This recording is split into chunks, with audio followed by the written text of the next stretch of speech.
Yeah, so it's been a while since I've been doing any vlogging, and I just felt that I'd put one together for you guys, touch base with you. Small bone this time.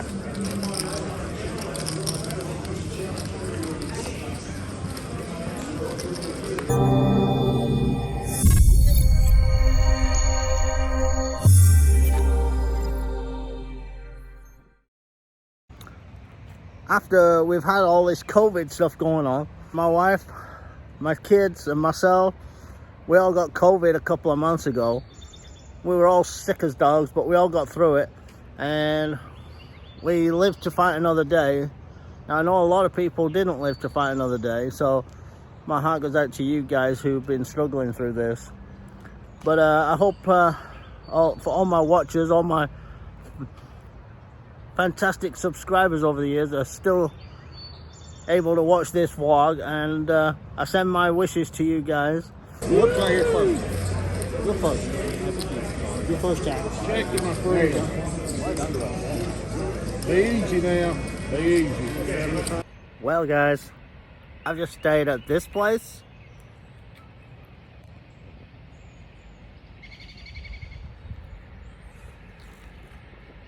It's actually Lake Junalusco near Harrahs Cherokee. It's about 20 miles away. I played last night at Harrahs on a Saturday, and today's Sunday, and I'm going back again. Can't believe it. I had a little trip playing poker. I flopped quad aces last night with an ace 10 offsuit in my hand. Guy to my right had pocket jacks, and he bet $10 on the flop. I think pre-flop there was about 4 or 5 in the hand at about $7 opening raise. It was a bit of a limping table, so he just main bet, like I say, 10 bucks into that. I wasn't going to show the strength of my hand straight away, although that would have been an option. But I just smooth called. Another guy smooth called to my left, and it went 3 ways to the turn, and the guy this time decided to check. Well, again, wanting to spring the trap, I wanted to just disguise the strength of my hand. Now, you got 2 ways you can do that. You can just check again, and hopefully then he thinks, well, he can't have the ace, he's checked it a couple of times. Or you could lead out there, and if he's got a full house, it's going to be hard for him to fold. You could sort of bet 20 or 30, 40 into that. Bet too high though, and he might feel like he needs to fold. So I decided on a smooth check, and the guy to my left checked, and the turn was actually a 4, and the river was a 4. So now there's a full house on the board, aces full of 4s, and the guy to my right thinks, well, he's got that beat. He bets $20 now. So I waited for about 10, 15 seconds, 20 seconds. Don't want to snap that off too fast. Raise that too fast. So it's like I was trying to give him the impression that I was thinking about something and this, that, and the other. Anyway, I raised it to 110 at this point, and he had me covered. I had about 190, 180 in front of me at this point. But again, I didn't want to just go all in there, although it may well have worked. So I went to 110, and the guy to my left folds, but this guy to my right, who was a rec player, he was just there having fun, and he was a really nice fella, but he was torn. Obviously, he was thinking he was good and this, that, and the other, and I said to him, well, I guess we're chopping it. Meaning the 4s on the board, of course.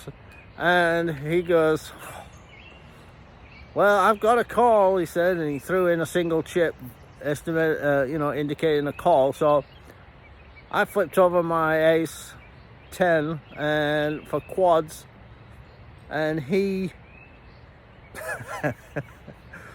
was fun, but exasperated. Couldn't believe that he was beat by aces. The whole table was having a good time, and he was a very good spirit guy. He took it on the chin, and the dealer counted out his money and slid it over to me.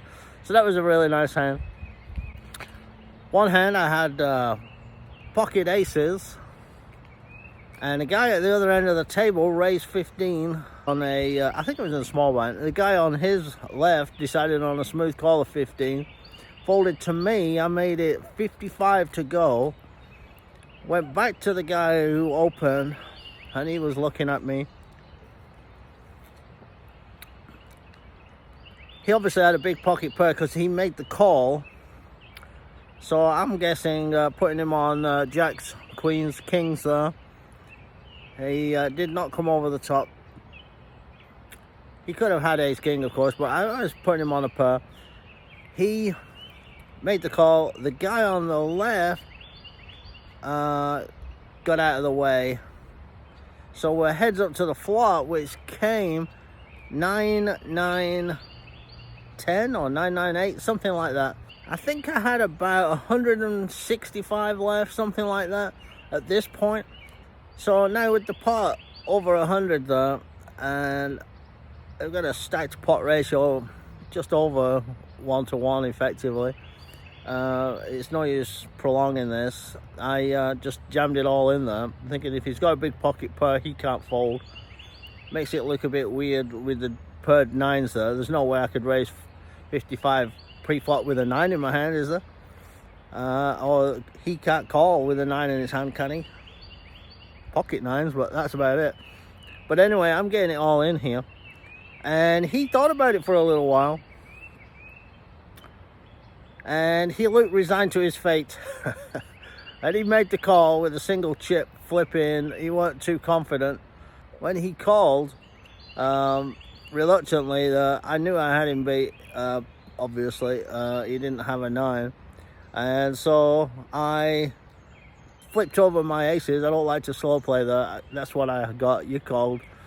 That's what I've got. No matter what the run out is, that's the way it is. So I flipped over my aces. No way I like to slow play in those situations. So the board run out with an ace on the end. Got a full house, aces full of 9s. And he mugged, and I won a huge pot there. Really nice. Really, really nice. Yeah, about an hour or so later, same guy. I have pocket 9s. And I can't remember the pre-flop action, but I got pocket 9s, and the flop comes 9 high. He was a pre-flop raiser, and I think I smooth call with my pocket 9s. And there was another guy involved. So I flopped a set, and he leads out for $45 on this 9 high board. I flopped top set, like I said. Now, I don't know what to do here. I don't know whether to raise it. He's got an overpair. That would have been okay too. But I thought, well, I'm going to disguise this one a little. If he's got a pocket pair and the queen, king, ace come, then he could, you know, get a bigger set. So I'm thinking, well, I'll see what happens. And a queen came on the turn after I called him. And I knew he had pocket queens. The way he reacted, I just knew it. But could I find a fold? No, I don't know why I couldn't find a fold there. Top set, if you're folding top set, it's probably a little bit exploitable. Sometimes you just got to go with it. He could have had kings or aces and been reacting exactly the same way, and I still could have had him beat. But just something about the way he moved and reacted, he liked it, you know. He could have had ace queen, of course, but I doubt it. He could have had kings and aces, but if he had pocket queens, he just beat me right there. Anyway, we got it all in, and I lost. He did have pocket queens. So he got a little bit of that money back. Lots and lots of little splashing around. It was a very loose, recreational type table, which made me loosen up too much. So today I'm going to play a little tighter and wait for some premium hands and value bet it rather than splash around too much. That's the theory. Anyway, I got a new car. What do you think? Look at that baby. Toyota Camry. Really nice. Leather seats.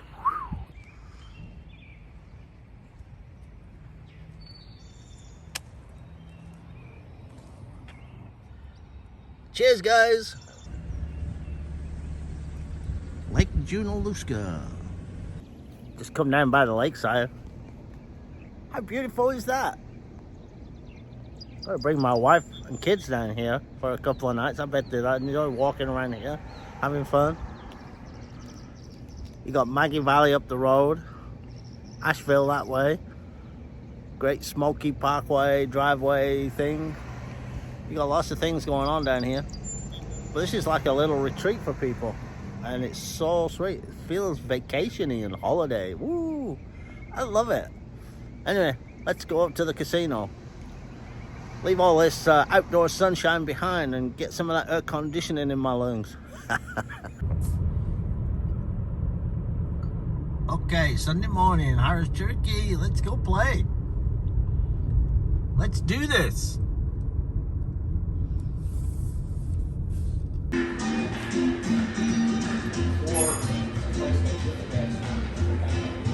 Okay.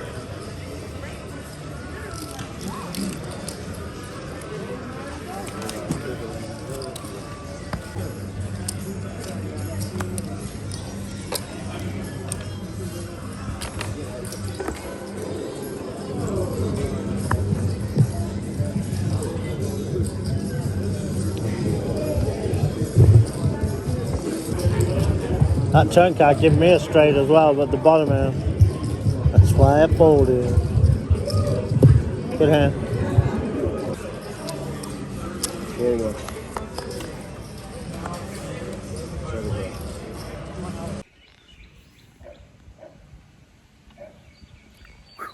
Hey guys, I'm here in my backyard, my garden, my house.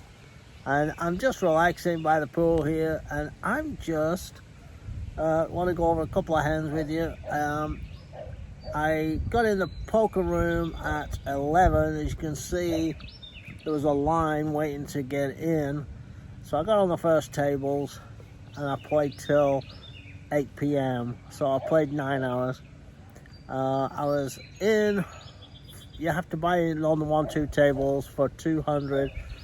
I topped up twice, so I was in for 4, cashed out for 800, so that was pretty good. And the good thing is that I just had a really fun day. It didn't set off too good because I had to top up, but then when I started winning those hands, I chipped up and never looked back, and I won some really nice hands. Okay, so now I'm going to tell you about this ace-king hand that I played. It was a doozy. I had ace-king of spades in the big blind, and the guy on the button made the initial raise to 16, 18 bucks. I re-raised to 55, so it was pretty big raise for that table at that time. And everybody folded to him, and he made the call. Now, when he makes that call, he's got a good holding. I've seen him previously with pocket aces just checking, and people doing the betting, and he wasn't doing the raising, so he was a very passive player. But anyway, went to a flop. The flop heads up to the flop. The flop was jack high. It was 10, jack, and a low card, and so I missed, but I have a gut shot. Need a queen to Broadway. So I checked, and he made the bet of about $25, $35. I made the call, and the turn was a blank. So I'm thinking, well, I've got to check again. So I check, and he checked back. And like I say, he was a very passive player. I'm not thinking any way, shape, or form I'm ahead right now. I know I'm behind, but I need to improve. So I was looking for the miracle card, and I thought an ace would be good. Maybe the king would be good, but queen would definitely be good. And the dealer obliged. He put out the queen. I could not believe it. It was fantastic. So now I've got the nuts on the board. There's no flushes, there's no double purr, there's no purr out there. I got the nuts. I took my time, I looked at the board, I looked at him, and I thought, well, he's not going to call unless he's got something good. And I looked at him and he looked really excited. So I thought, well, let's see if I can get the max out of him. I went all in and he insta-called. And immediately my thought was that we was chopping it. And it ended up, I tabled my ace king and he tabled his, and I never really saw what he had. It was like a flash. And he's pointing at his hand saying, look. So I thought, so I looked down and he had pocket kings. So that queen had made him a king high straight. The turn was the 9, so there was the 9, 10, jack, and now he had queen king. So he had pocket kings, like I said, and that was really fantastic for me, because I had the ace high straight, and the dealer had to tell him he's got the ace high straight, and he turned his kings over into the muck, and I raked a huge pot there. He must have had a couple of $250 in front of him for this 1-2, and that young gentleman, he went home. So that was a shame for him, but it was good for my chip stack. So like I said, I was in for 4. I cashed out for 811. So I made a little profit of 400 plus on that Sunday trip. So as you can see, like I say, I'm enjoying the day. It's Monday. I'm putting this little vlog together for you guys, and I hope you like it.